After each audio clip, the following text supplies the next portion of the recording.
أموالكم إن كنتم مؤمنين۔ اور جب ہم نے لیا قرار تمہارا اور بلند کیا تمہارے اوپر کوہ طور کو، پکڑو جو ہم نے تم کو دیا زور سے اور سنو۔ بولے سنا ہم نے اور نہ مانا، اور پلائی گئی ان کے دلوں میں محبت اسی بچڑے کی بسبب ان کے کفر کے۔ کہہ دے کہ بری باتیں سکھاتا ہے تم کو ایمان تمہارا اگر تم ایمان والے ہو۔ خلاصہ تفسیر۔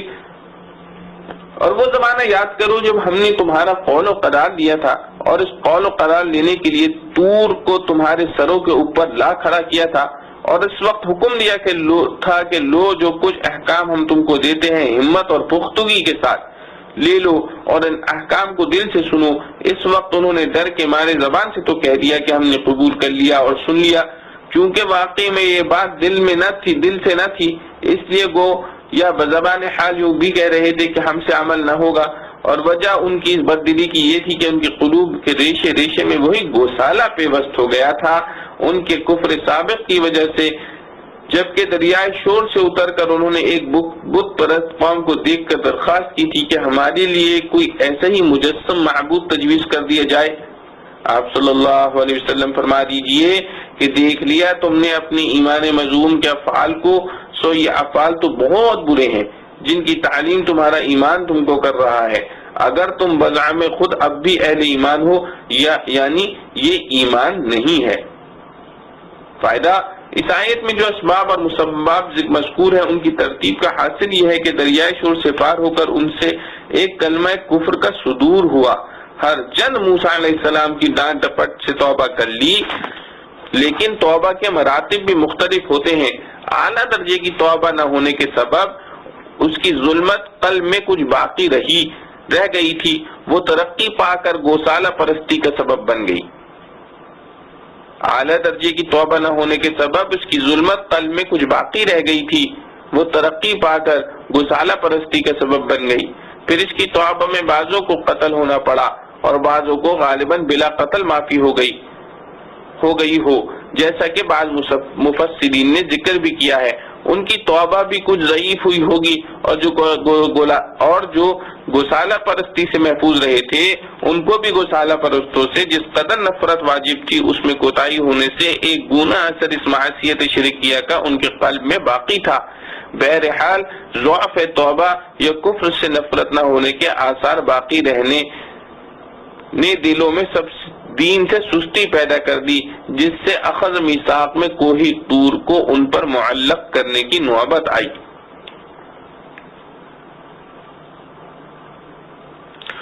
قل ان كانت لكم الدار الآخرة عند الله خالصة من دون الناس فتمنوا الموت إن كنتم صادقين ولن يتمنوه أبدا بما قدمت أيديهم والله عليم بالظالمين۔ کہہ دے کہ اگر ہے تمہارے واسطے آخرت کا گھر اللہ کے ہاں تنہا سوا اور لوگوں کے، تو تم مرنے کی آرزو کرو اگر تم سچ کہتے ہو، اور ہرگز آرزو نہ کریں گے موت کی کبھی بھی بسبب ان گناہوں کے کہ بھیج چکے ہیں ان کے ہاتھ، اور اللہ خوب جانتا ہے گناہگاروں کو۔ خلاصہ تفسیر: بعض یہودی یہ دعویٰ کرتے تھے کہ آخرت کی نعمت خالص ہمارا ہی حق ہے۔ اللہ تعالی نے اس دعوے کو باطل کرنے کے لیے فرمایا کہ اے محمد صلی اللہ علیہ وسلم، آپ صلی اللہ علیہ وسلم ان لوگوں سے کہہ دیجئے کہ اگر بقول تمہارے عالم آخرت محض تمہارے ہی لیے نافع ہے بلا شرکت غیر، تو تم اس کی تصدیق کے لیے ذرا موت کی تمنا کر کے دکھلا دو اگر تم اس دعوے میں سچے ہو۔ اور ہم ساتھ ہی یہ بھی کہہ دیتے ہیں کہ یہ لوگ ہرگز کبھی اس موت کی تمنا نہ کریں گے بوجہ خوف سزا ان اعمال کفریہ کے جو اپنے ہاتھوں سمیٹتے ہیں۔ اور اللہ تعالیٰ کو خوب اطلاع ہے ان ظالموں کے حال کی، جب مقدمے کی تاریخ آئے گی فرد قرارداد جرم سنا کر سزا کا حکم کر دیا جائے گا۔ فائدہ: قرآن کی بعض اور آیات سے بھی ان کے اس دعوے کا مفہوم نکلتا ہے، جیسا کہ قالوا لن تمسنا النار إلا أياما معدودة اور وقالوا لن يدخل الجنة إلا من كان هودا أو نصارا اور وقالت اليهود والنصارى نحن أبناء الله وأحباؤه وغيرها. ان سب دعووں کا حاصل یہ معلوم ہوتا ہے کہ ہم دین حق پر ہیں، لہذا آخرت میں ہم کو تو ضرور نجات ملے گی. ہم میں سے جو تائب یا مرحوم ہیں ان کو تو ابتدا ہی سے جنت میں داخلہ مل جائے گا، اور جو گناہگار ہیں وہ چند روزہ عذاب بھگت کر نجات پا جائیں گے، اور جو مطیع ہیں وہ بمثل ابناء و احبہ محبوبہ و مقرب ہیں. بعض عنوانات کے طبع سے قطع نظریہ دعوے دین حق پر قائم ہونے کی صورت میں فی نفسی ہی تو درست و صادق ہیں، لیکن چونکہ وہ لوگ اپنے دین کے منسوخ ہو جانے کی بنا پر حق پر نہ رہے تھے، اس لیے اللہ تعالیٰ نے جا بجا مختلف عنوانات اور طریقوں سے ان کی تکذیب فرمائی. یہاں ایک خاص طریقہ ذکر کیا گیا ہے کہ اگر عام عادت کے مطابق بحث اور دلائل سے فیصلہ نہیں کرتے تو آؤ مافوق العادہ طریقہ یعنی معجزے کے ذریعے. اس میں نہ زیادہ علم و فہم کی ضرورت ہے، نہ غائر نظر درکار، صرف زبان ہلانے کی ضرورت ہے. مگر ہم پیشن گوئی کرتے ہیں کہ تم زبان سے یہ ہرگز نہیں کہہ سکتے کہ ہم موت کی تمنا کرتے ہیں. اس پیشن گوئی کے بعد ہم کہتے ہیں کہ اگر تم اپنے دعووں میں سچے ہو تو یہ کلمہ کہہ دو، نہ کہا تو پھر تمہارا جھوٹا ہونا ثابت ہو جائے گا. کیونکہ ان کو اپنا باطل اور کفر پر ہونا اور جناب رسول اللہ صلی اللہ علیہ وسلم اور مومنین کا حق پر ہونا ان پر واضح روشن تھا، اس لیے یا تو ایسی ہیبت چھائی کہ زبان ہی نہ اٹھی، یا وہ ڈر گئے کہ تم نے یہ کلمہ منہ سے نکالا اور موت نے آدھا بوچھا اور پھر سیدھے جہنم رسید ہوئے. ورنہ ان کو حضور پاک صلی اللہ علیہ وسلم سے جو رابط و دشمنی تھی اس کے پیش نظر تو ان کو یہ سن کر جوش آ جانا چاہیے تھا اور یہ کلمات ضرور کہہ دینا چاہیے تھے. در حقیقت اسلام کی حقانیت کے ثبوت کے لیے یہ واقعہ بہت کافی ہے. یہاں دو باتیں اور قابل ذکر ہیں. اول تو یہ کہ اسے استدلال ان یہودیوں کے ساتھ تھا جو نبی کریم صلی اللہ علیہ وسلم کے زمانے میں موجود تھے اور جنہوں نے آپ صلی اللہ علیہ وسلم کو نبی پہچاننے کے بعد عناد و عداوت کی بنا پر آپ صلی اللہ تعالی علیہ وسلم کا انکار کیا. ہر زمانے کے یہود سے یہ خطاب نہیں. دوسرے یہ شبہ بھی نہیں ہونا چاہیے کہ تمنا کرنا دل اور زبان دونوں سے ہوتا ہے. ممکن ہے انہوں نے دل سے تمنا کی ہو. اول تو یہ اس لیے صحیح نہیں کہ اللہ تعالیٰ کا فرمان وَلَن يَتَمَنَّوْهُ اس کی صاف تردید کر رہا ہے. دوسرے اگر وہ دل سے تمنا کرتے تو زبان سے ضرور اس کا اظہار کرتے، کیونکہ اس میں تو ان کی جیت تھی اور نبی کریم صلی اللہ علیہ وسلم کو جھٹلانے کا اچھا موقع تھا. اور یہ شبہ بھی نہ کرنا چاہیے کہ انہوں نے تمنا کی ہو مگر اس کی شہرت نہ ہوئی ہو. یہ اس لیے صحیح نہیں ہے کہ اسلام کے ہمدرد و معاونین کی تعداد کے مقابلے میں معاندین و مخالفین کی تعداد ہمیشہ زیادہ رہی. اگر ایسی بات ہوئی ہوتی تو وہ خود اس کو خوب اچھالتے کہ لو دیکھو تم نے جو معیار حق و صداقت مقرر کیا تھا اس پر بھی ہم پورے اترے.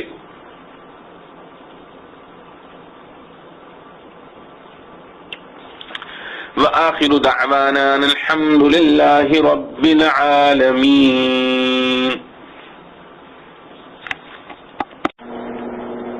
أعوذ بالله من الشيطان الرجيم. بسم الله الرحمن الرحيم.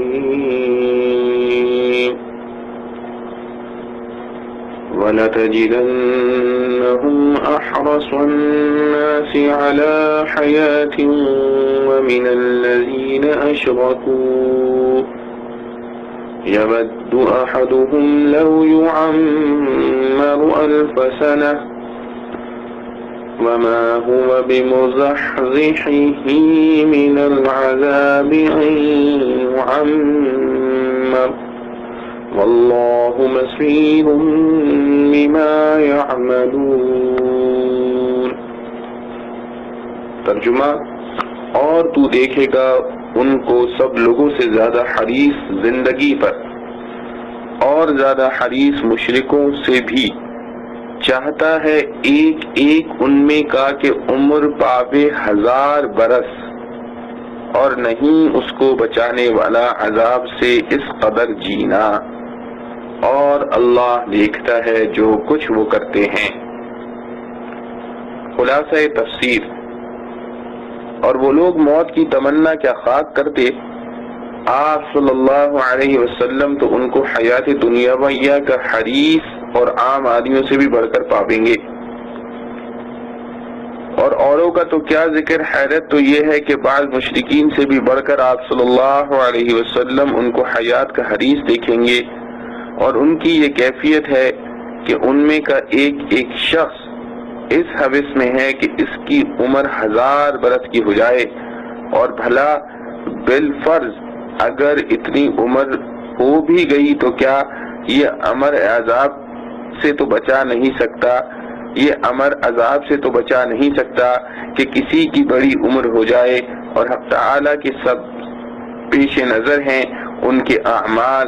بد جس پر ان کو عذاب ہونے والا ہے۔ فائدہ اس میں حیرت و استبعاد کی وجہ یہ ہے کہ مشرکین عرب تو آخرت کے منکر تھے، ان کی بہار اور عیش تو جو کچھ ہے دنیا ہی ہے، اس لیے وہ اگر طول عمر کی تمنا کریں تو چننا عجب نہیں، مگر یہود تو آخرت کے قائل اور بزعم خود آخرت کی نعمتوں کا اپنے آپ ہی کو مستحق کہتے تھے، پھر بھی وہ دنیا میں رہنے کی تمنا کریں، یہ ہے حیرت و تعجب کی بات۔ پس باوجود اعتقاد آخرت کے طول عمر کی تمنا کرنا اس بات کی دلیل ہے کہ نعمت اخروی کا اپنے آپ کو مستحق سمجھنے کا دعویٰ صرف دعویٰ ہی ہے، حقیقت جو ہے اس کو یہ بھی خوب جانتے ہیں کہ وہاں پہنچ کر جہنم ہی ٹھکانہ بنے گا، اس لیے جب تک بچے نہیں تب تک ہی صحیح۔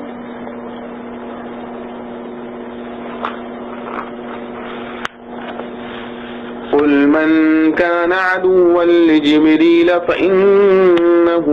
نزله على قلبك بإذن الله مصدقا لما بين يديه وهدى وبشرى للمؤمنين من كان عدوا لله وملائكته ورسله وجبريل وميكال فإن الله عدو للكافرين۔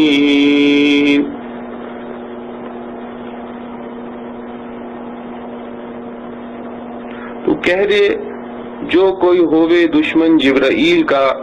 سو اس نے تو اتارا ہے یہ کلام تیرے دل پر اللہ کے حکم سے کہ سچا بتانے والا ہے اس کلام کو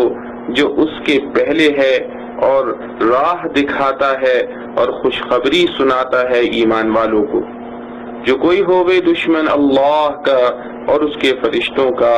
اور اس کے پیغمبروں کا اور جبرائیل اور میکائیل کا، تو اللہ دشمن ہے ان کافروں کا۔ خلاصہ تفسیر، بعض یہود نے حضور پاک صلی اللہ علیہ وسلم سے یہ سن کر کہ جبرائیل علیہ السلام وحی لاتے ہیں، کہا کہ ان سے تو ہماری عداوت ہے، ہماری قوم پر واقعات حائلہ اور احکامات شاقہ انہی کے ذریعے آتے رہے ہیں۔ میکائیل علیہ السلام خوب ہیں کہ بارش اور رحمت ان کے متعلق ہے، اگر وہ وحی لایا کرتے تو ہم مان لیتے۔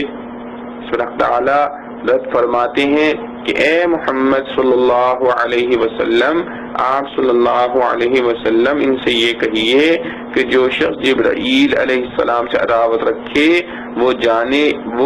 جانے لیکن اس امر کو کہ قرآن کے نہ ماننے میں کیا دخل، وہ جانے لیکن اس امر کو قرآن کے نہ ماننے میں کیا دخل،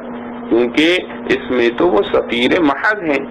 سو سفارت کے طور پر انہوں نے یہ قرآن پاک آپ کے قلب تک پہنچا دیا ہے خداوندی حکم سے، تو لانے والے کی خصوصیت کیوں دیکھی جاتی ہے؟ البتہ خود قرآن کو دیکھو کہ کیسا ہے، سو اس کی خود یہ حالت ہے کہ تصدیق کر رہا ہے اپنے سے قبل والی آسمانی کتابوں کی اور رہنمائی کر رہا ہے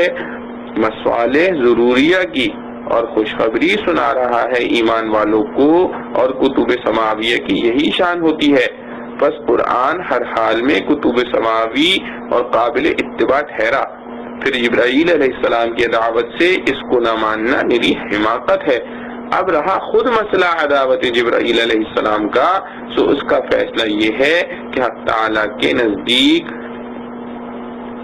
خود اللہ تعالیٰ سے عداوت رکھنا، یا اس کے دوسرے ملائکہ یا اس کے رسولوں سے، یا خود میکائیل علیہ السلام سے جن کی دوستی کا دم بھرتے ہیں، ان سب سے عداوت رکھنا اور جبرائیل علیہ السلام سے عداوت رکھنا، یہ سب ہم پلہ شمار کیے جاتے ہیں۔ اور ان سب عداوتوں کا قانون یہ ہے کہ جو کوئی شخص خدا تعالیٰ کا دشمن ہو تو اور فرشتوں کا ہو تو اور پیغمبروں کا ہو تو اور جبرائیل کا ہو تو اور میکائیل کا ہو، تو ان سب کا وبال یہ ہے کہ اللہ تعالیٰ دشمن ہے ایسے کافروں کا۔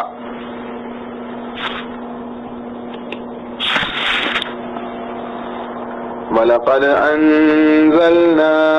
إِلَيْكَ آيَاتٍ بَيِّنَاتٍ وَمَا يَكْفُرُ بِهَا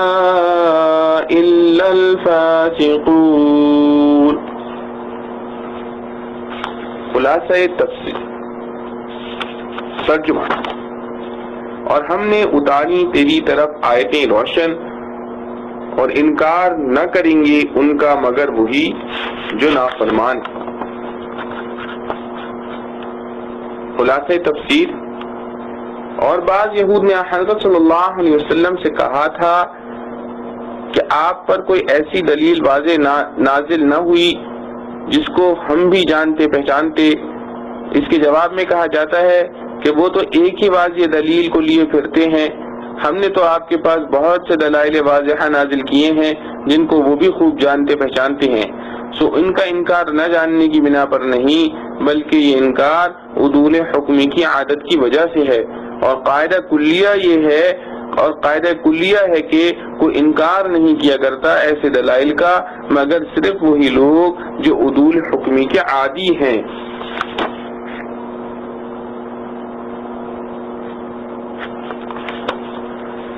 أَفَكُلَّمَا عَاهَدُوا عَهْدًا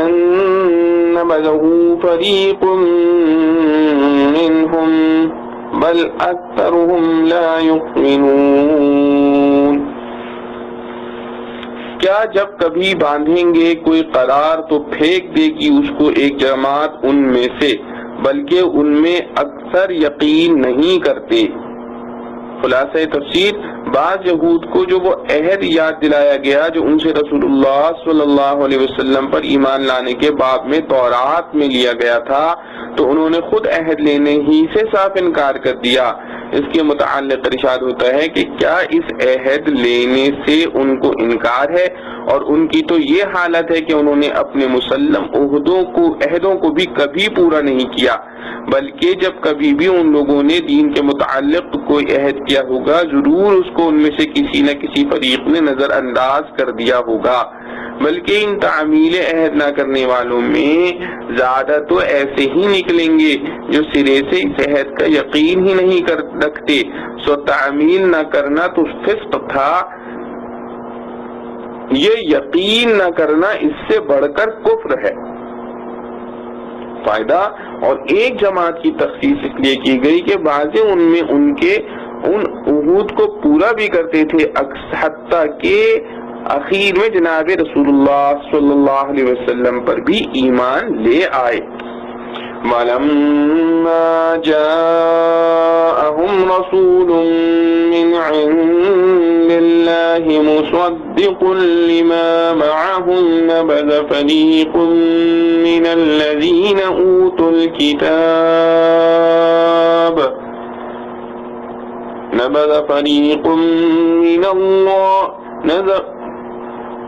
وَلَمَّا جَاءَهُمْ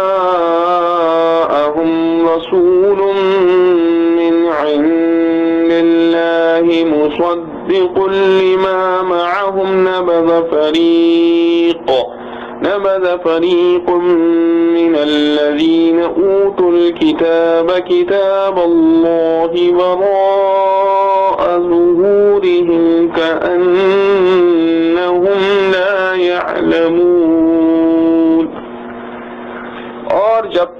ان کے پاس رسول اللہ کی طرف سے تصدیق کرنے والا اس کتاب کی جو ان کے پاس ہے، تو پھینک دیا ایک جماعت نے اہل کتاب سے کتاب اللہ کو اپنی پیٹھ کے پیچھے، گویا کہ وہ جانتے ہی نہیں۔ خلاصہ تفسیر، اس آیت میں ایک خاص عہد شکنی کا ذکر فرماتے ہیں جن میں رسول اللہ صلی اللہ علیہ وسلم پر ایمان نہ لانے میں کلام تھا۔ ارشاد ہوتا ہے، اور جب ان کے پاس ایک عظیم الشان پیغمبر آئے اللہ کی طرف سے جو رسول ہونے کے ساتھ تصدیق بھی کر رہے ہیں اس کتاب کی جو ان لوگوں کے پاس ہے، یعنی توراۃ کی، کیونکہ اس میں آپ صلی اللہ علیہ وسلم کی نبوت کی خبر ہے، تو اس حالت میں آپ صلی اللہ علیہ وسلم پر ایمان لانا عین توراۃ پر عمل تھا، جس کو وہ بھی کتاب اللہ جانتے ہیں، مگر باوجود اس کے بھی ان اہل کتاب میں ایک فریق نے خود اس کتاب اللہ ہی کو اس طرح سے پشت ڈال دیا جیسے ان کو اس کے مضمون کا یا کتاب اللہ ہونے کا گویا اصلاً علم ہی نہیں۔ وَاتَّبَعُوا مَا تَتْلُو الشَّيَاطِينُ عَلَى مُلْكِ سُلَيْمَانَ وَمَا كَفَرَ سُلَيْمَانُ وَلَكِنَّ الشَّيَاطِينَ كَفَرُوا يُعَلِّمُونَ النَّاسَ السِّحْرَ وَمَا أُنزِلَ عَلَى الْمَلَكَيْنِ بِبَابِلَ هَارُوتَ وَمَارُوتَ وما يعلمان من أحد حتى يقولا إنما نحن فتنة فلا تكفر فيتعلمون منهما ما يفرقون به بين المرء وزوجه وما هم بضارين به من أحد إلا بإذن الله ويتعلمون ما يضرهم ولا ينفعهم وَلَقَدْ عَلِمُوا لَمَنِ اشْتَرَاهُ مَا لَهُ فِي الْآخِرَةِ مِنْ خَلَاقٍ وَلَبِئْسَ مَا شَرَوْا بِهِ أَنفُسَهُمْ لَوْ كَانُوا يَعْلَمُونَ وَلَوْ أَنَّهُمْ آمَنُوا وَاتَّقَوْا لَمَثُوبَةٌ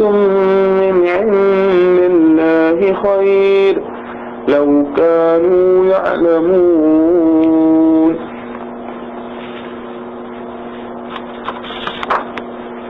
اور پیچھے ہو لیے اس علم کے جو پڑھتے تھے شیطان سلیمان کی بادشاہت کے وقت، اور کفر نہیں کیا سلیمان نے، لیکن شیطانوں نے کفر کیا کہ سکھلاتے تھے لوگوں کو جادو۔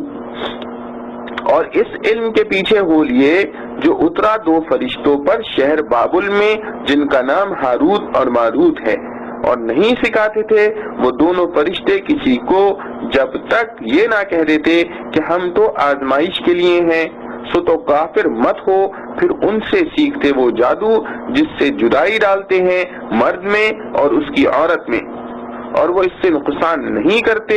کسی کا بغیر حکم اللہ کے، اور سیکھتے ہیں وہ چیز جو نقصان کرے ان کا اور فائدہ نہ کرے، اور خوب جان چکے ہیں کہ جس نے اختیار کیا جادو کو نہیں اس کے لیے آخرت میں کچھ حصہ، اور بہت ہی بری چیز ہے جس کے بدلے بیچا انہوں نے اپنے آپ کو، اگر ان کو سمجھ ہوتی، اور اگر وہ ایمان لاتے اور تقوی کرتے تو بدلہ پاتے اللہ کے ہاں سے بہتر اگر ان کو سمجھ ہوتی۔ خلاصہ تفسیر، اور یہودی ایسے بے عقل ہیں کہ انہوں نے کتاب اللہ کا تو اتباع نہ کیا اور ایسی چیز کا یعنی سحر و جادو کا اتباع اختیار کیا جس کا چرچا کیا کرتے تھے شیاطین یعنی خبیث جن۔ حضرت سلیمان علیہ السلام کے عہد سلطنت میں، اور بعض بے وقوف جو حضرت سلیمان علیہ السلام پر گمان صحت رکھتے ہیں بالکل ہی لغو بات ہے، کیونکہ سحر تو اعتقاداً یا عملاً کفر ہے، اور حضرت سلیمان علیہ السلام نے نعوذ باللہ کبھی کفر نہیں کیا، مگر وہاں شیاطین یعنی خبیث جن بے شک کفر کی باتیں اور تعلیم کیا، اور مگر ہاں شیاطین یعنی خبیث جن بے شک کفر کی باتیں اور کام یعنی سحر کیا کرتے تھے، اور حالت یہ تھی کہ خود تو کرتے ہی اور آدمیوں کو بھی اس سحر کی تعلیم کیا کرتے تھے۔ سو وہی سحر متوارث چلا آ رہا ہے، اس کا اتباع یہ یہودی کرتے ہیں، اور اسی طرح اس سحر کا بھی یہ لوگ اتباع کرتے ہیں جو کہ ان دونوں فرشتوں پر ایک خاص حکمت کے واسطے نازل کیا گیا تھا، جو شہر بابل میں رہتے تھے، جن کا نام ہاروت و ماروت تھا، اور وہ دونوں وہ سحر کسی کو نہ بتلاتے جب تک احتیاطاً پہلے یہ نہ کہہ دیتے کہ ہمارا وجود بھی لوگوں کے لیے ایک امتحان خداوندی ہے کہ ہماری زبان سے سحر پر مطلع ہو کر کون پھنستا ہے اور کون بچتا ہے۔ تو فرشتوں سے اس پر مطلع ہو کر کہیں کافر مت بن جائیو کہ اس میں پھنس جاؤ۔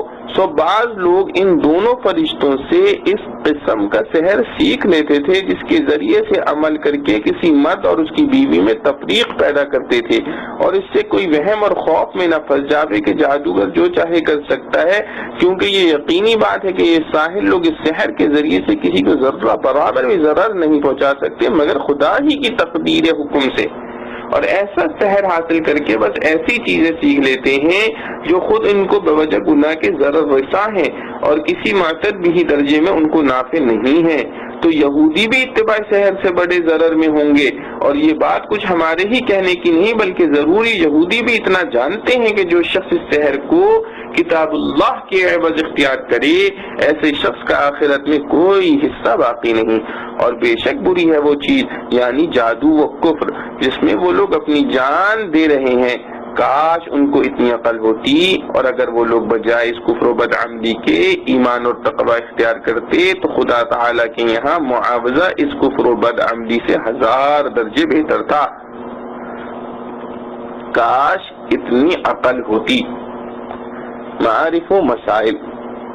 آیات مذکورہ کی تفسیر اور شان نزول میں نقل کی ہوئی اسرائیلی روایات سے بہت سے لوگوں کو مختلف قسم کے شبہات پیش آتے ہیں۔ ان شبہات کا حل سیدی حضرت حکیم الامت تھانوی قدس سرہ نے نہایت واضح اور سہل انداز میں فرمایا ہے۔ اس جگہ اس کو بعینی ہی نقل کر دینا کافی ہے۔ وہ یہ ہے، نمبر 1، یہ بے وقوف لوگ جو حضرت سلیمان علیہ السلام کی طرف جادو کی نسبت کرتے تھے یہودی تھے، اس لیے اللہ تعالیٰ نے درمیان آیت میں حضرت سلیمان علیہ السلام کی برات بھی ظاہر فرما دی۔ نمبر 2، ان آیتوں سے یہودیوں کی برائی کرنا مقصور ہے کیونکہ ان میں جادو کا چرچا تھا۔ ان آیتوں کے متعلق زہرہ کا ایک لمبا چوڑا قصہ بھی مشہور ہے جو کسی معتبر روایت سے ثابت نہیں۔ جن علماء نے اس قصے کو قواعد شرعیہ کے خلاف سمجھا ہے رد کر دیا ہے، اور جنہوں نے اس میں تعویل کو خلاف شرع نہیں سمجھا ہے رد نہیں کیا۔ ہمیں یہاں فی الوقت اس کے صحیح یا غلط ہونے سے بحث نہیں، البتہ اتنا ضرور ہے کہ ان آیات کی تفسیر اس قصے پر موقوف نہیں، جیسے کہ ناظرین کو معارف و مسائل کے اس زیر عنوان مضمون سے اندازہ ہو جائے گا۔ نمبر 3، اور یہودی سب باتوں کے جاننے کے باوجود چونکہ علم کے خلاف کرتے تھے اور تدبر سے کام نہ لیتے تھے، اس لیے اول تو ان کے جاننے کی خبر دی اور پھر آخر میں یہ کہہ کر اس کی نفی بھی کر دی کہ کاش ان کو علم و عقل ہوتی، کیونکہ جس علم پر عمل اور تدبر نہ ہو وہ جہل کی مانند ہے۔ نمبر 4، ایک زمانے میں جس کی پوری تعیین میں کوئی محققانہ رائے اس وقت سامنے نہیں، دنیا میں اور خصوصاً بابل میں جادو کا بہت چرچا تھا، اور اس کے عجیب اثرات کو دیکھ کر جاہلوں کو اس کی حقیقت اور انبیاء کرام علیہ السلام کے معجزات کی حقیقت میں اختلاط و اشتباہ ہونے لگا، اور بعض لوگ جادوگروں کو مقدس اور قابل اتباع سمجھنے لگے، جیسا موجودہ دور میں میسمرزم کے ساتھ لوگوں کا معاملہ ہو رہا ہے۔ اللہ تعالیٰ نے اس اشتباہ اور غلطی کے رفع کرنے کے لیے بابل میں 2 فرشتے ہاروت و ماروت نامی اس کام کے لیے بھیجے کہ لوگوں کو سحر کی حقیقت اور اس کے شعبوں سے مطلع کرنے تاکہ اشتباہ جاتا رہے اور جادو پر عمل کرنے نیز جادوگروں کے اتباع کرنے سے اجتناب کر سکیں، اور جس طرح انبیاء علیہ السلام کی نبوت کو معجزات و دلائل سے ثابت کر دیا جاتا ہے، اسی طرح ہاروت و ماروت کے فرشتے ہونے پر دلائل قائم کر دیے گئے تاکہ ان کے احکامات و ارشادات کی تعمیل و اطاعت ممکن ہو۔ اور یہ کام انبیاء کرام علیہ السلام سے اس لیے نہیں لیا گیا کہ اول تو انبیاء علیہ السلام اور جادوگروں میں امتیاز و فصل کرنا مقصود تھا، ایک حیثیت سے گویا انبیاء کرام علیہ السلام ایک فریق کا درجہ رکھتے تھے، اس لیے حکم فریقین کے علاوہ اور کوئی اور ثالث ہونا مناسب تھا۔ دوسرے، اس کام کی تکمیل بغیر جادو کے الفاظ کی نقل و حکایت کے عادتاً ہو نہ سکتی تھی، اگرچہ نقل کفر نباشت کے عقلی و نقلی مسلمہ قاعدے کے مطابق ایسا ہو سکتا تھا، مگر چونکہ حضرات انبیاء کرام علیہ السلام مظہر ہدایت ہوتے تھے اس لیے ان سے یہ کام لینا مناسب نہ سمجھا گیا، لہذا فرشتوں کو اس کام کے لیے تجویز کیا گیا، کیونکہ کارخانہ تکوین میں جو خیر و شر سب پر مشتمل ہوتا ہے، ان فرشتوں سے ایسے کام بھی لیے جاتے ہیں جو مجموعہ عالم کے اعتبار سے تو بوجہ مصالح عامہ خیر ہوں لیکن لزوم مفسدہ کے سبب فی ذاتی ہی شر ہوں، جیسے کسی ظالم و جابر یا موذی جانور وغیرہ کی نشو و نما اور غور و پرداخت کے تکوینی اعتبار سے تو درست و محمود ہے اور تشریعی لحاظ سے نادرست و مذموم، بخلاف انبیاء کرام علیہ السلام کی کہ ان سے خاص تشریعیات کا ہی کام لیا جاتا ہے جو خصوصاً و عموماً خیر ہی خیر ہوتا ہے، اور گو کہ یہ نقل و حکایات مذکورہ غرض کے لحاظ سے ایک تشریعی کام ہی تھا، لیکن پھر بھی بوجہ احتمال قریب ثمر کے کہ کہیں یہ نقل و حکایت بھی جادو پر عمل کا سبب نہ بن جائے جیسے کہ واقع میں ہوا، تو حضرات انبیاء علیہ السلام کو اس کا سبب بواسطہ نقل بنانا بھی پسند نہیں کیا گیا۔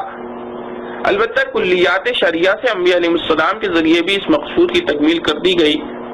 ان کلیات کے جزئیات کی تفصیلات بوجہ احتمال فتنہ انبیاء کرام علیہ السلام کے ذریعے بیان نہیں کی گئی۔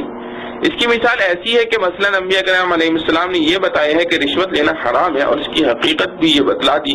لیکن یہ جزئیات نہیں بتلائے کہ ایک طریقہ رشوت کا یہ ہے کہ صاحب معاملہ سے یوں چال کر کے فلاں بات کہے وغیرہ وغیرہ، کیونکہ اس طرح کی تفصیلات بیان کرنے سے تو لوگ اور ترکیبیں سیکھ سکتے ہیں۔ یا مثلا اقسام سحری میں مثال فرض کیجئے کہ قواعد کلیہ سے یہ بتلا دیا گیا ہے کہ دست غیب کا عمل جس میں تکیے کے نیچے یا جیب میں رکھے ہوئے روپے مل جائیں ناجائز ہے، لیکن یہ نہیں بتلایا کہ فلاں عمل پڑھنے سے اس طرح روپیہ ملنے لگتے ہیں۔ حاصل کلام یہ کہ فرشتوں نے بابل میں آ کر اپنا کام شروع کیا کہ سحر کے اصول و فروع ظاہر کر کے لوگوں کو اس کے عمل بد سے بچانے کی، عمل بد سے بچنے کی اور ساحرین سے نفرت و دوری رکھنے کی تنبیہ اور تائید کی۔ جیسے کوئی عالم دیکھے کہ جاہل لوگ اکثر نادانی سے کفریہ کلمات بک جاتے ہیں، اس لیے وہ تقریراً یا تحریراً ان کلمات کو جو اس وقت شائع ہیں جمع کر کے عوام کو مطلع کر دے کہ دیکھو یہ کلمات بچنے کے لائق ہیں، ان سے احتیاط رکھنا۔ جب فرشتوں نے کام شروع کیا تو وقتاً فوقتاً مختلف لوگوں کی آمد و رفت ان کے پاس شروع ہوئی اور وہ درخواست کرنے لگے کہ ہم کو بھی اصول و فروع سے مطلع کر دیجئے تاکہ ناوافقی سے کسی اعتقادی یا عملی فساد میں مبتلا نہ ہو جائیں۔ اس وقت فرشتوں نے بطور احتیاط و تبلیغ اور بنظر اصلاح یہ التزام کیا کہ اصول و فروع بتانے سے قبل یہ کہہ دیا کرتے تھے کہ دیکھو ہمارے یہ بتانے کے ذریعے اللہ تعالیٰ کو اپنے بندوں کی آزمائش بھی مقصود ہے کہ دیکھیں ان چیزوں پر مطلع ہو کر کون شخص اپنے دین کی حفاظت و اصلاح کرتا ہے کہ شر سے آگے ہو کر اس سے بچے، اور کون اپنا دین خراب کرتا ہے کہ اس شر پر مطلع ہو کر وہی شر خود اختیار کر لے جس کا انجام کفر ہے، خواہ کفر عملی ہو یا اعتقادی۔ دیکھو ہم تم کو نصیحت کیے دیتے ہیں کہ اچھی نیت سے اطلاع حاصل کرنا اور پھر اسی نیت پر ثابت قدم رہنا، ایسا نہ ہو کہ ہم سے تو یہ کہہ کر سیکھ لو کہ میں بچنے کے لیے پوچھ رہا ہوں، پھر اس کی خرابی میں خود ہی مبتلا ہو جاؤ اور ایمان برباد کر لو۔ اب ظاہر ہے کہ وہ اس سے زیادہ خیر خواہی کے اور کیا کر سکتے تھے، غرض جو کوئی ان سے اتنا عہد و پیمان کر لیتا وہ اس کے روبرو جادو کے سب اصول و فروع بیان کر دیتے تھے کیونکہ ان کا کام ہی یہ تھا۔ اب اگر کوئی ہے چکنی کر کے اپنے ارادہ و اختیار سے کافر و فاجر بنے وہ جانے، چنانچہ باز سحر پر قائم نہ رہے اور جادو کو مخلوق کی ایذا رسانی کا ذریعہ بنا لیا، جو فسق تو یقیناً ہے اور بعض طریقے اس کے استعمال کے کفر بھی ہیں، اس طرح سے فاجر کافر بن گئے۔ اس ارشاد اصلاحی اور پھر مخاطب کے خلاف اس کرنے کی مثال اس طرح ہو سکتی ہے کہ کوئی شخص کسی جامع معقول و منقول عالم بعمل کے پاس جائے کہ مجھ کو قدیم یا جدید فلسفہ پڑھا دیجئے تاکہ خود بھی ان شبہات سے محفوظ رہوں جو فلسفے میں اسلام کے خلاف بیان کیے جاتے ہیں، اور مخالفین کو بھی جواب دے سکوں، اور اس عالم کو یہ احتمال ہو کہ کہیں ایسا نہ ہو کہ مجھ کو دھوکہ دے کر پڑھ لے اور پھر خود ہی خلاف شرع قاعدے باطلہ کو تقویت دینے میں اس کو استعمال کرنے لگے۔ اس احتمال کی وجہ سے اس کو نصیحت کرے کہ ایسا مت کرنا، اور وہ وعدہ کر لے اور اس لیے اس کو پڑھا دیا جاوے، لیکن وہ شخص فلسفے کے خلاف اسلام نظریات و عقائد ہی کو صحیح سمجھنے لگے، تو ظاہر ہے کہ اس کی اس حرکت سے اس معلم پر کوئی ملامت یا برائی عائد نہیں ہو سکتی۔ اسی طرح اس اطلاع سحر سے ان فرشتوں پر بھی نہ کسی شبے کی گنجائش ہے نہ وسوسے کی، اور اس فرض کی تکمیل کے بعد غالباً وہ فرشتے آسمان پر بلا لیے گئے ہوں گے، واللہ اعلم بحقیقتہ الحال۔ سحر کی حقیقت۔ سحر بالکسر لغت میں ہر ایسے اثر کو کہتے ہیں کہ جس کا سبب ظاہر نہ ہو۔ قاموس۔ خواہ وہ سبب معنوی ہو جیسے خاص کلمات کا اثر، یا غیر محسوس چیزوں کا ہو جیسے جنات و شیاطین کا اثر، یا میسمرزم میں قوت خیالیہ کا اثر۔ محسوسات کا ہو مگر وہ محسوسات مخفی ہوں، جیسے مقناطیس کی کشش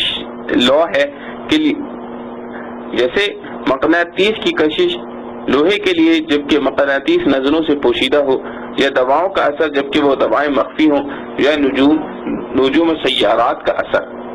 اسی لیے جادو کی اقسام بہت ہیں، مگر عرف عام میں عموماً جادو ان چیزوں کو کہا جاتا ہے جن میں جنات و شیاطین کے عمل کا دخل ہو۔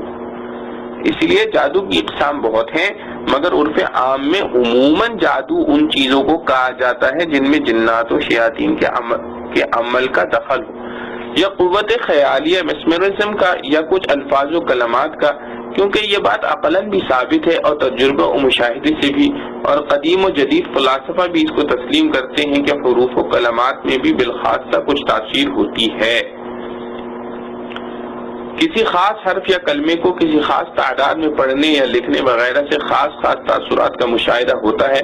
یا ایسی تاثیرات جو کسی انسانی بالوں یا ناخنوں وغیرہ اعضاء یا اس کے استعمال کپڑوں کے ساتھ کچھ دوسری چیزیں شامل کر کے پیدا کی جاتی ہیں،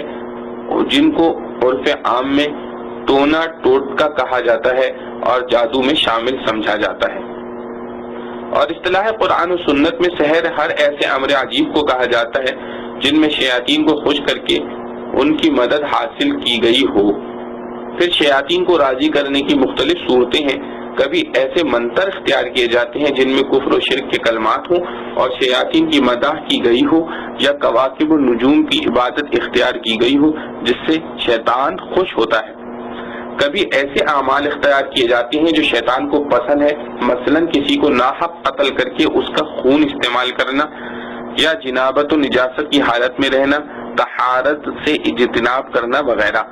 جس طرح اللہ تعالیٰ کے پاک فرشتوں کی مدد ان اقوال و افعال سے حاصل کی جاتی ہے جن کو فرشتے پسند کرتے ہیں، مثلا تقوی، طہارت، پاکیزگی، بدبو اور نجاست سے اجتناب، ذکر اللہ اور اعمال خیر۔ اسی طرح شیاطین کی امداد ایسے اقوال و افعال سے حاصل ہوتی ہے جو شیطان کو پسند ہے۔ اسی لیے سحر صرف ایسے ہی لوگوں کا کامیاب ہوتا ہے جو گندے اور نجس رہیں، پاکی اور اللہ کے نام سے دور رہیں، خبیث کاموں کے عادی ہوں۔ عورتیں بھی ایام حیض میں یہ کام کرتی ہیں تو مؤثر ہوتا ہے۔ باقی شعبدے اور ٹوٹکے یا ہاتھ چلاکی کے کام یا میسمرزم وغیرہ ان کو مجازن سحر کہہ دیا جاتا ہے۔ بحوالہ روح المعانی۔ سحر کے اقسام۔ امام راغب رحمہ اللہ علیہ اصفہانی مفردات القرآن میں لکھتے ہیں کہ سحر کی مختلف قسمیں ہیں۔ ایک قسم تو محض نظر بندی اور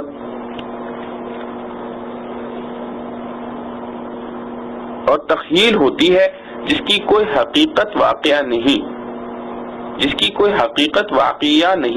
جیسے بعض شعبدہ باز اپنی ہاتھ چلاکی سے ایسے کام کر لیتے ہیں کہ عام لوگوں کی نظریں اس کو دیکھنے سے قاصر رہتی ہیں، یا قوت خیالیہ مسمرزم وغیرہ کے ذریعے جس کے دماغ پر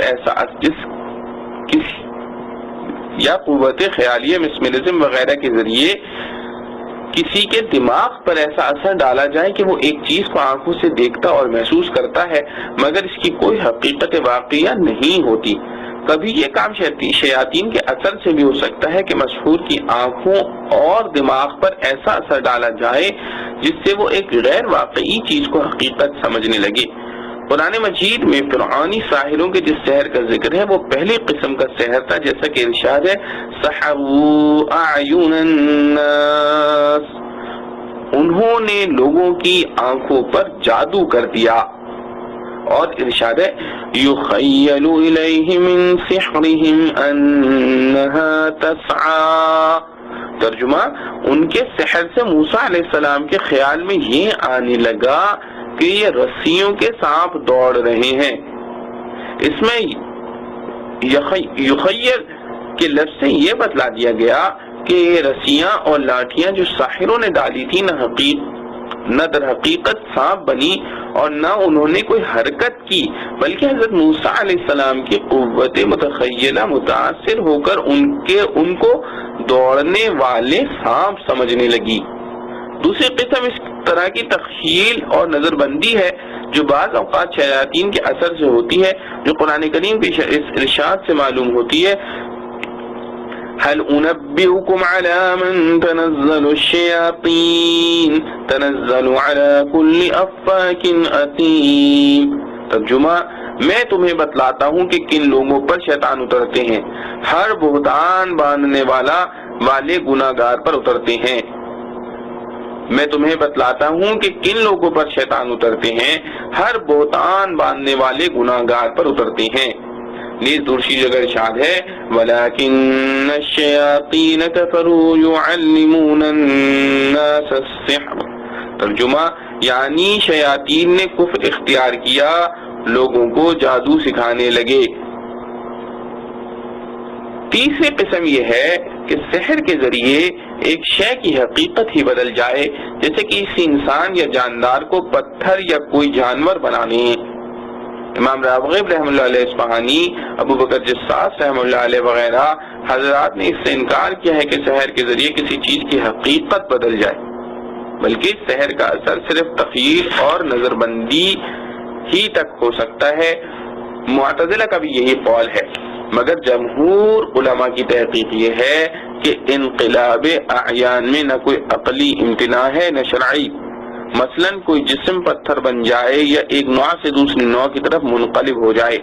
اور فلاسفہ کا جو یہ قول مشہور ہے کہ انقلاب حقائق ممکن نہیں، ان کی مراد حقائق سے محال ممکن واجب کی حقیقتیں ہیں کہ ان میں انقلاب عقلاً ممکن نہیں کہ کوئی محال ممکن بن جائے یا کوئی ممکن محال بن جائے۔ اور قرآن عزیز میں فرعونی ساحروں کے سحر کو جو تخیل قرار دیا ہے اس سے یہ لازم نہیں آتا کہ ہر سحر تخیل ہی ہو، اس سے زائد اور کچھ نہ ہو۔ اور بعض حضرات نے سحر کے ذریعے انقلاب حقیقت پر کے جواز پر حضرت کعب احبار رضی اللہ عنہ کی حدیث سے بھی استدلال کیا ہے، جو موطا امام مالک رحمۃ اللہ علیہ میں بروایت عطا بن حکیم منقول ہے،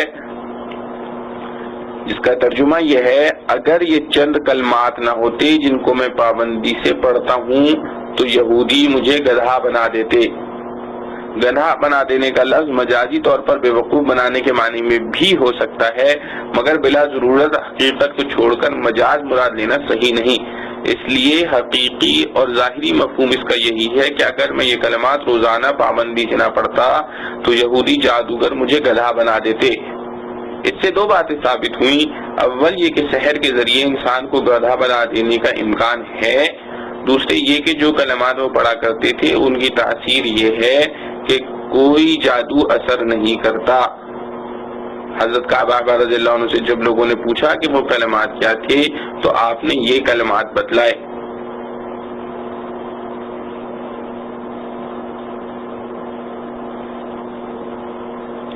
أعوذ بوجه الله العظيم الذي ليس شيء أعظم منه وبكلمات الله التامات التي لا يجاوزهن بر ولا فاجر وبأسماء الله الحسنى كلها ما علمت منها وما لا أعلم من شر ما خلق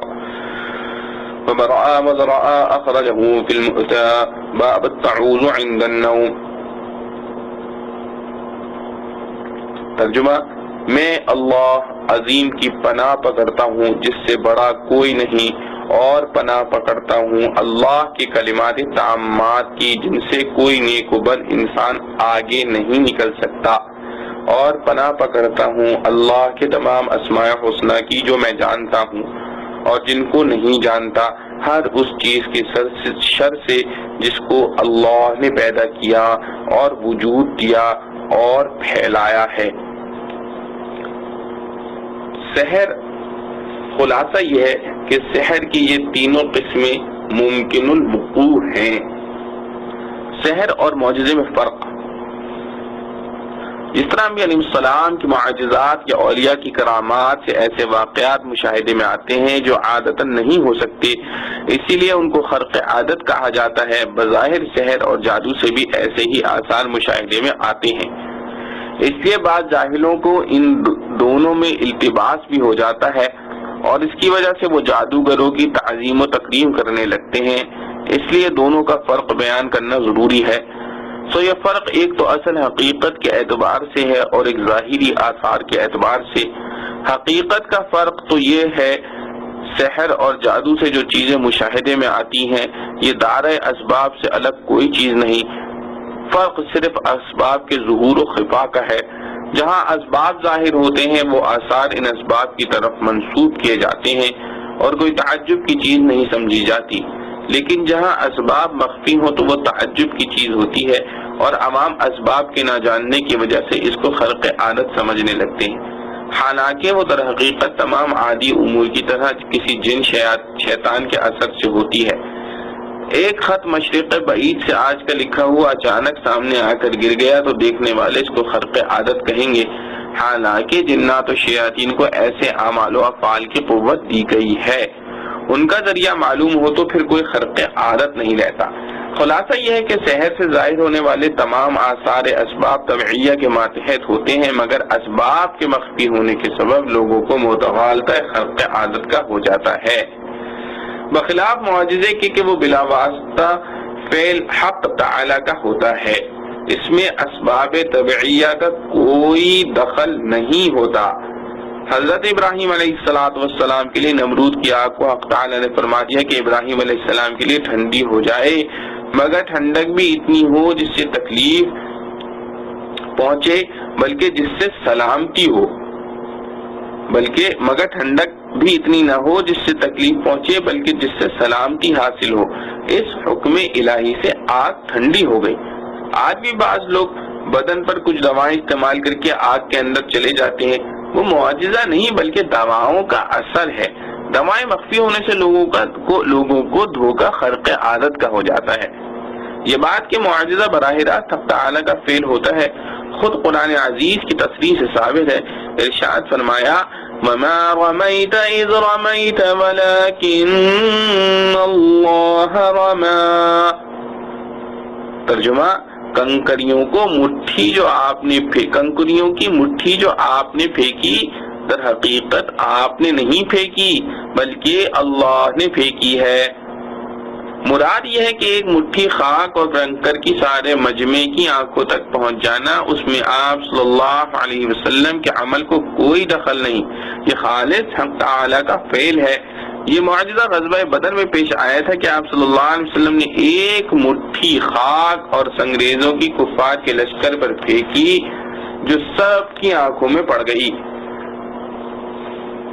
معجزہ اور سحر کی حقیقتوں کا یہ فرق کہ معجزہ بلا واسطہ اسباب طبعیہ کے براہ راست حق تعالی کا فعل ہوتا ہے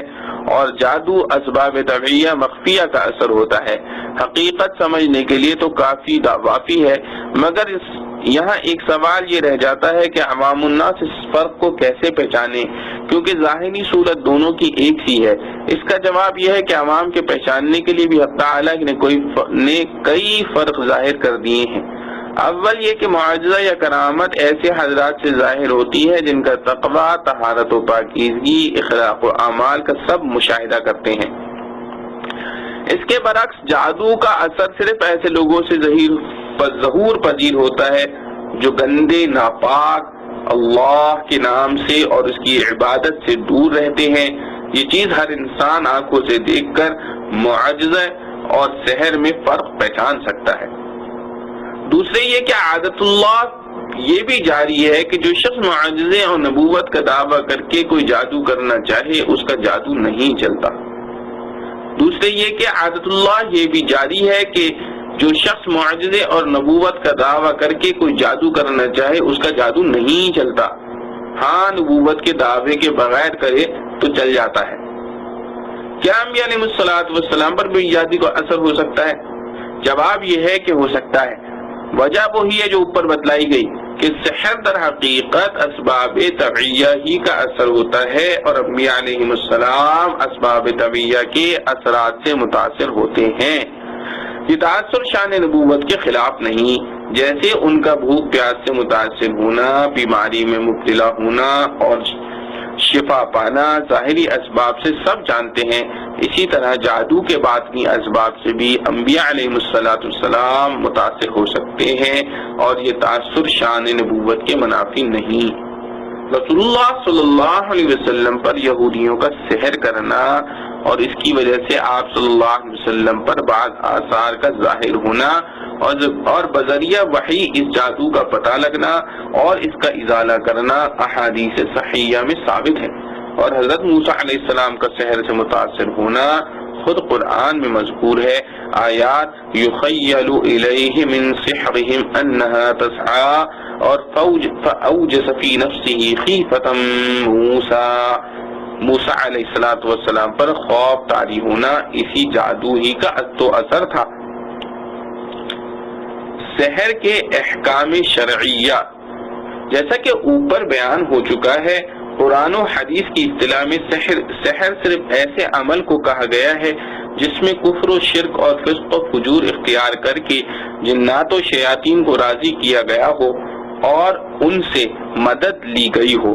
ان کی امداد سے کچھ عجیب واقعات ظاہر ہو گئے ہوں۔ سحر بابل جس کا قرآن میں ذکر ہے وہ یہی تھا، بحوالہ جساس، اور اسی سحر کو قرآن میں کفر قرار دیا ہے۔ ابو منصور رحمۃ اللہ علیہ نے فرمایا کہ صحیح یہ ہے کہ مطلقاً سحر کی سب اقسام کفر نہیں، بلکہ صرف وہ سحر کفر ہے جس میں ایمان کے خلاف اقوال و اعمال اختیار کیے گئے ہوں۔ روح المعانی،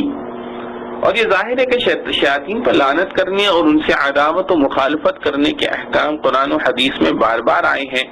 اس کے خلاف ان سے دوستی اور ان کو راضی کرنے کی فکر خود ہی ایک گناہ ہے۔ پھر وہ راضی جب ہی ہوتے ہیں جب انسان کفر و شرک میں مبتلا ہو جس سے ایمان ہی سلب ہو جائے، یا کم از کم فسق و فجور میں مبتلا ہو اور اللہ تعالی اور فرشتوں کی مرضیات کے خلاف گندا اور نجس رہے، یہ مزید گناہ ہے۔ اور اگر جادو کے ذریعے کسی کو ناحق نقصان پہنچایا تو یہ اور گناہ ہے۔ غرض اصطلاح قرآن و سنت میں جس کو سحر کہا گیا ہے وہ کفر اعتقادی یا کم از کم کفر عملی سے خالی نہیں ہوتا۔ اگر شیاطین کو راضی کرنے کے لیے کچھ اقوال یا اعمال کفر شرک اختیار کیے تو کفر حقیقی اعتقادی ہوگا، اور اگر کفر و شرک کے اقوال و افعال سے بچ بھی گیا مگر دوسرے گناہوں کا ارتکاب کیا تو کفر عملی سے خالی نہ رہا۔ قرآن عزیز کی آیات مذکورہ میں جو سحر کو کفر کہا گیا ہے وہ اسی اعتبار سے ہے کہ یہ سحر کفر حقیقی اعتقادی یا کفر عملی سے خالی نہیں ہوتا۔ خلاصہ یہ ہے کہ جس سحر میں کوئی عمل کفر اختیار کیا گیا ہو، جیسے شیاطین سے استغاثہ و استمداد یا کواکب کی تاثیر کو مستقل ماننا، یا سحر کو معجزہ قرار دے کر اپنی نبوت کا دعویٰ کرنا وغیرہ، تو یہ سحر بے اجماع کفر ہے، اور جس میں یہ افعال کفر نہ ہوں گے مگر معاصی کا ارتکاب ہو وہ گناہ کبیرہ ہے۔ خلاصہ یہ ہے کہ جس شہر میں کوئی عمل کفر اختیار کیا گیا ہو،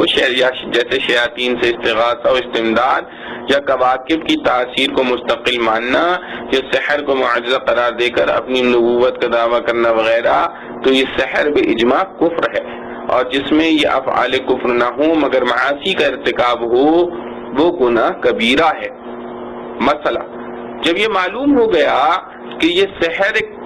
کفر اعتقادی یا عملی سے خالی نہیں، تو اس کا سیکھنا اور سکھانا بھی حرام ہوا، اس پر عمل کرنا بھی حرام ہوا۔ البتہ اگر مسلمانوں سے دفع ضرر کے لیے بقدر ضرورت سیکھا جائے تو بعض فقہا نے اجازت دی ہے۔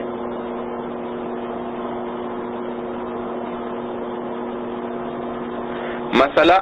تعویذ، گنڈے وغیرہ جو عامل کرتے ہیں ان میں بھی اگر جنات و شیاطین سے استمداد ہو تو بحکم سحر ہے اور حرام ہے، اور اگر الفاظ مشتبہ ہوں یا معنی معلوم نہ ہوں اور شیاطین اور بتوں سے استمداد کا احتمال ہو تو بھی حرام ہے۔ مسئلہ: قرآن و سنت کے اصطلاحی سحر بابل کے علاوہ باقی قسم سحر کی، ان میں بھی اگر کفر و شرک کا ارتکاب کیا جائے تو وہ بھی حرام ہے۔ مسئلہ: اور خالی مباح اور جائز امور سے کام لیا جاتا ہو تو اس شرط کے ساتھ جائز ہے کہ اس کو کسی ناجائز مقصد کے لیے استعمال نہ کیا جائے۔ مسئلہ: اگر قرآن و حدیث کے کلمات ہی سے کام لیا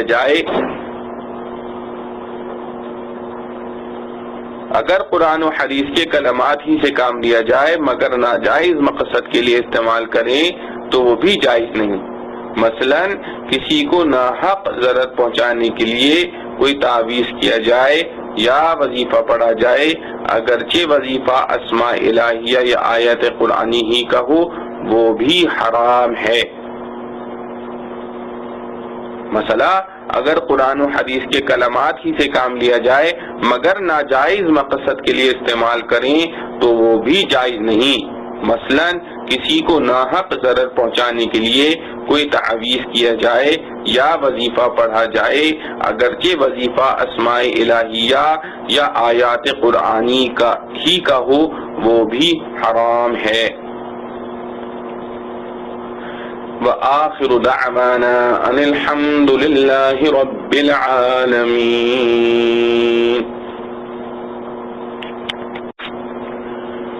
اعوذ باللہ من الشیطان الرجیم، بسم اللہ الرحمن الرحیم۔ یا ایہا الذین آمنوا لا تقولوا راعنا وقولوا انظرنا واسمعوا وللكافرين عذاب أليم۔ ترجمہ: اے ایمان والو، تم نہ کہو راعنا اور کہو انظرنا، اور سنتے رہو، اور کافروں کو عذاب ہے دردناک۔ خلاصہ تفسیر: بعض یہودیوں نے ایک شرارت ایجاد کی کہ جناب رسول اللہ صلی اللہ علیہ وسلم کے حضور میں آ کر لفظ راعنا سے آپ صلی اللہ علیہ وسلم کو خطاب کرتے، جس کے معنی ان کی عبرانی زبان میں ایک بددعا کے ہیں اور وہ اسی نیت سے کہتے تھے، مگر عربی زبان میں اس کے معنی ہماری مصلحت کی رعایت فرمائیے